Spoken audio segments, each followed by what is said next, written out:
लुकमान ने यह भी कहा कि बेटा, अगर कोई अमल चाहे राई के दाने के बराबर भी छोटा हो और हो भी किसी पत्थर के अंदर या आसमानों में मख्फी हो या जमीन में, अल्लाह उसको क़यामत के दिन ला मौजूद करेगा।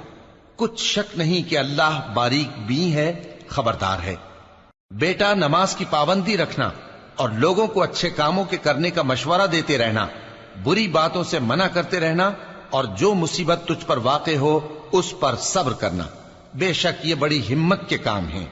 और तकब्बुर करते हुए लोगों के सामने गाल न फुलाना और जमीन में अकड़ कर न चलना, इसलिए कि अल्लाह किसी इतराने वाले शेखी खोरे को पसंद नहीं करता। और अपनी चाल में एतदाल किए रहना और बोलते वक्त जरा आवाज नीची रखना, क्योंकि बहुत ऊंची आवाज गधों की सी है और कुछ शक नहीं कि सबसे बुरी आवाज गधों की होती है। क्या तुमने नहीं देखा कि जो कुछ आसमानों में और जो कुछ